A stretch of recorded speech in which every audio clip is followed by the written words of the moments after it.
Bueno, yo les voy a hablar sobre la inhibición por contacto NF2 y APC. Cuando se cultivan células cancerosas en el laboratorio, la proliferación se inhibe cuando contactan unas con otras. Este dato contrasta con las células no transformadas, que se dejan de proliferar cuando forman monocapas influyentes. Bueno, la E cadenaria interviene en el contacto entre las células en los endotelios.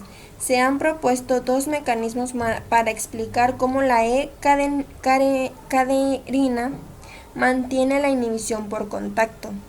El primer mecanismo viene mediado por el gen supresor de tumores NF2. Su producto, la neurofibromina 2, que se suele llamar merlina, actúa distal de la E caderina, de una vía de transmisión de señales que ayuda a mantener la inhibición por contacto. Esto se debe a que la pérdida de homocigótica de NF2 causa algunos tumores neurales y las mutaciones en línea germinal de NF2 se asocian en un trastorno hereditario que dispone a la aparición de tumores, llamado neurofibromatosis de tipo 2. El segundo mecanismo, mediante el cual la E caderina puede regular la inhibición por contacto, es mediante su capacidad de unirse a la B-catenina, otra proteína transmisora de señales. La B-catenina es un elemento clave de la vía de transmisión de señales WNT, que realiza una amplia serie de funciones todavía mal comprendidas, como regulador de la morfología y organización de las células epiteliales que revisten estructuras como el intestino. Bueno, a continuación les voy a hablar sobre las alteraciones del metabolismo celular. Cuando disponen la gran cantidad de oxígeno, las células cancerosas muestran una forma especial de metabolismo celular, caracterizado por altos niveles de captación de glucosa y aumento de la conversión de glucosa a lactosa mediante glucólisis. Este fenómeno, que se llama efecto Warburg o también llamado glucólisis aerobia, se llama así porque Otto Warburg recibió un premio Nobel en 1931 por su descubrimiento. Bueno, ahora la glucólisis aerobia es la que dota a las células tumorales que se dividen con más rapidez de productos metabólicos intermedios necesarios para la síntesis de los componentes celulares, algo que no hace la fosforilación oxidativa mitocondrial. Algunos de los puntos más importantes de esta conversación cruzada entre los factores transmisores de señales, procrecimiento y el metabolismo celular incluyen la transmisión de señales por los receptores de factores de crecimiento.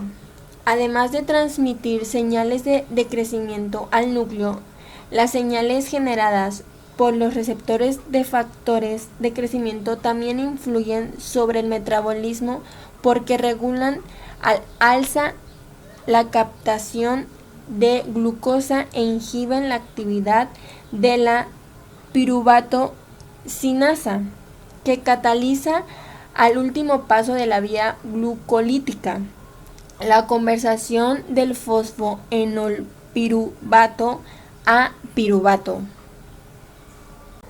La transmisión de señales por RAS. Las señales distales de RAS regulan al alza la actividad de los transportadores de glucosa y de múltiples enzimas glucolíticas, de forma que aumentan la glucólisis, fomentan el paso de los productos intermedios mitocondriales a las vías que producen a la síntesis de lípidos y estimulan los factores necesarios para la síntesis de proteínas. Y por último, el MIC. El MIC es el que organiza cambios en la expresión de genes, que permite el metabolismo anaerobio y el crecimiento celular. Entre los genes reguladores por M y C se incluyen los correspondientes a varias enzimas glucolíticas y a la glutaminasa, que se necesita para que las mitocondrias utilicen la glutamina, una fuente clave de moléculas de carbono necesarias para la síntesis de los componentes celulares. La autofagia. La autofagia es un estado de gravedad deficiente de nutrientes en el que las células no solo detienen su crecimiento, sino que destruyen por un mecanismo de canibalismo sus propios ángulos, proteínas y membranas como fuente de carbono para la producción de energía. Pero si esta adaptación falla, las células mueren.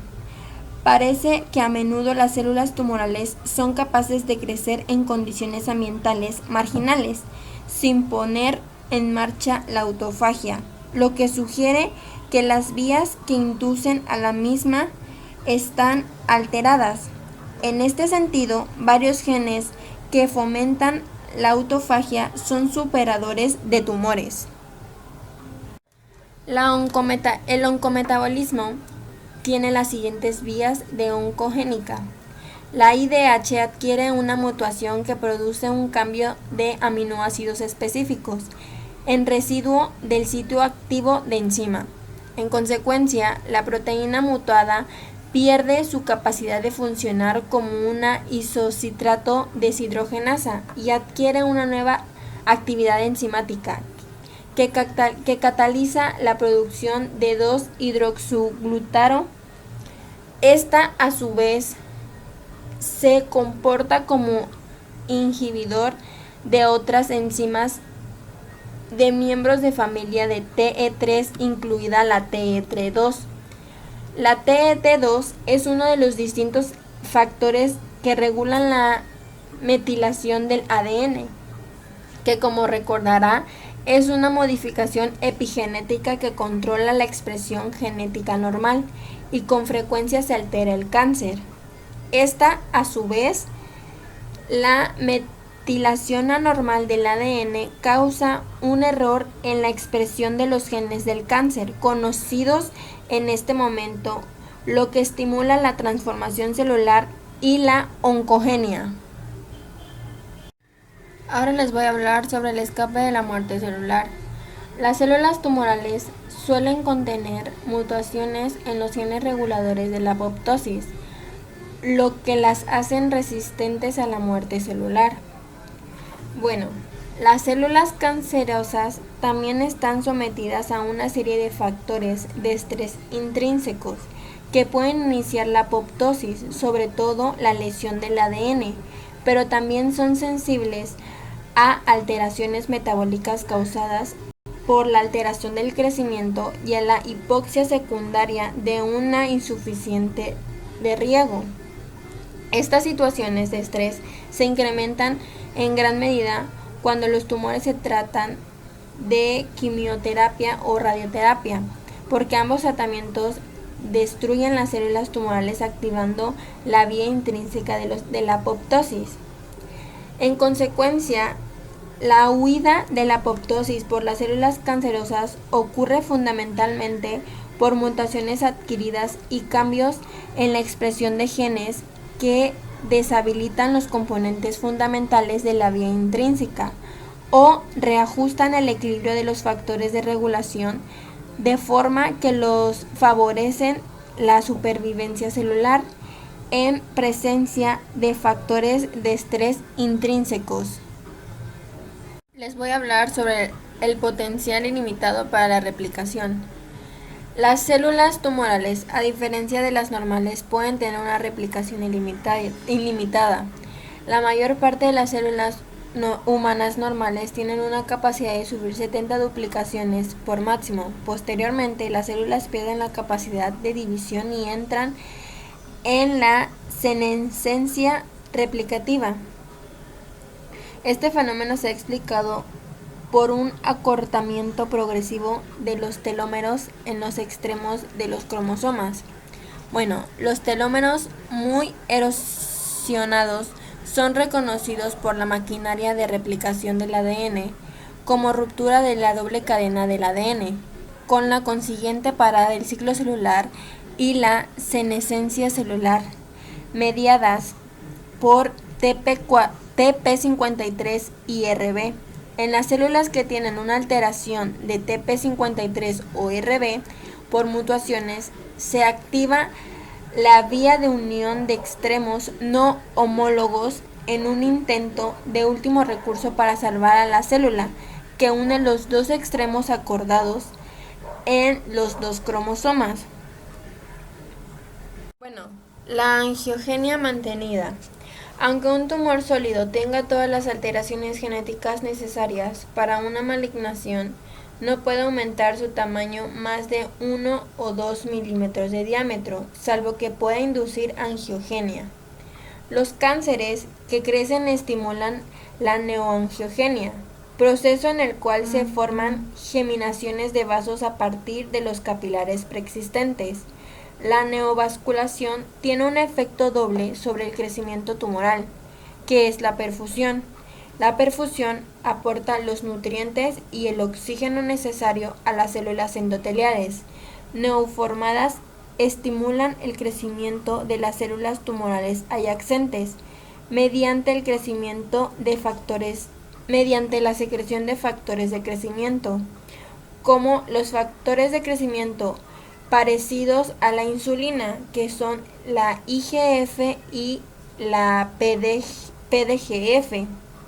Aunque los vasos tumorales que se generan consiguen aportar nutrientes y eliminan desechos de forma eficiente, no son totalmente normales. Los vasos son poros y están dilatados y muestran un patrón de conexión desordenado que se pueden observar en las angiografías. El equilibrio local entre los factores angiógenos y antiógenos vienen condicionados por varios factores. Uno de los factores es la falta relativa de oxígeno por la hipoxia estabilizada, que es el HIF1A, un factor de transcripción sensible al oxígeno mencionado previamente, que a su vez activa la transcripción de las citocinas proangiógenas, como es el VEGF. Por segundo son las mutaciones. Las mutaciones afectan a los supresores de tumores y oncógenos de los cánceres. También rompen el equilibrio a favor de la angiogenia. Por ejemplo, el P53 estimula la expresión de moléculas antiangiógenas, como es la trombospodina 1, y reprime la expresión de la molécula proangiógenas, como es el VEGF. Y por lo último, la pérdida de P53 en las células tumorales genera un ambiente más permisivo para la angiogenia. Y por lo último está la transcripción.